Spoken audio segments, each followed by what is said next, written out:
Hai adik-adik, kembali lagi dengan Kak Rina di online Class on Awan.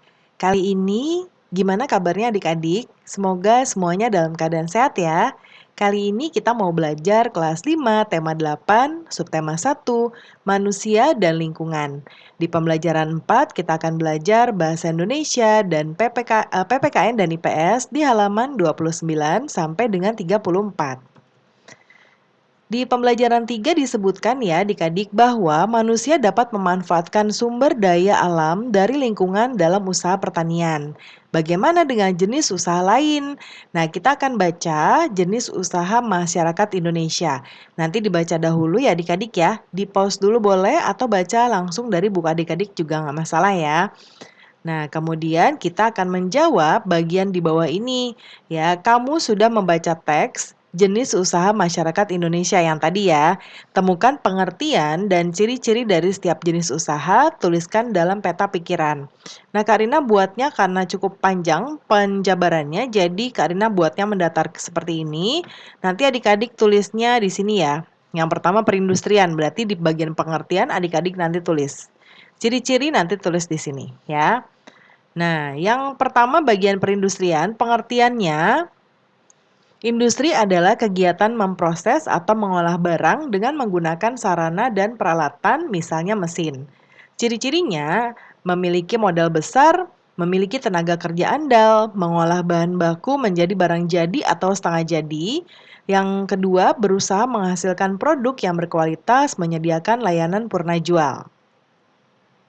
Kemudian yang bagian perdagangan. Pengertiannya, perdagangan adalah semua hal yang berhubungan dengan kegiatan jual beli. Ciri-cirinya mempunyai tempat penyimpanan barang yang dibeli dari produsen sebelum dijual lagi kepada pengguna. Yang B, mengemas barang dagangan dengan baik dan menarik bagi konsumen. Lalu yang ketiga, menyediakan kemudahan layanan bagi konsumen dalam memperoleh dan membayar barang dagangannya. Lalu yang terakhir di bagian ketiga ada jasa. Pengertiannya, jasa adalah segala aktivitas atau manfaat yang ditawarkan kepada orang lain atau konsumen. Ciri-cirinya mengutamakan layanan yang baik kepada konsumen. Yang kedua, membutuhkan keahlian khusus sesuai jasa yang ditawarkan. Lalu yang ketiga, menjaga loyalitas kesetiaan pelanggan. Kemudian berikutnya, buatlah kelompok adik-adik dari 10 atau 11 siswa, nanti ditunggu arahan Bapak Ibu Guru. Lalu yang pertama tugas kita, jenis usaha apa yang dilakukan keluargamu dan tetanggamu? Apa manfaatnya? Tulis hasilnya dalam bentuk tabel. Ini disesuaikan dengan kondisi lingkungan adik-adik. Karina contohkan misalnya ada Edo, ya dokter misalnya. Nah, manfaatnya pelayanan kesehatan masyarakat.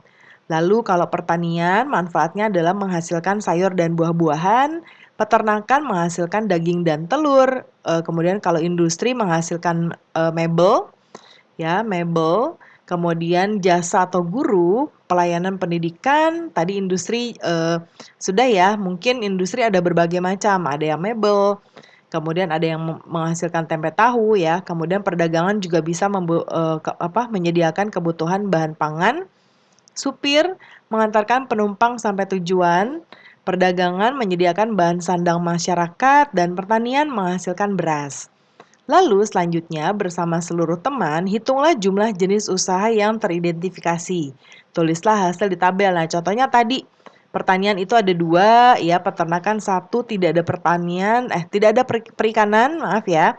Lalu tidak ada perkebunan, perdagangan ada 2. Jadi kita klasifikasikan atau kita jumlahkan berdasarkan jenis-jenis usaha masing-masing ada berapa. Berapa teman yang memiliki jenis usaha tersebut ya. Lalu yang ketiga, berdasarkan tabel yang sudah kamu isi, jawablah pertanyaan ini. Nah, jenis usaha apa yang paling sedikit? Nah, kalau yang paling sedikit adalah ini ya, peternakan karena cuma 1.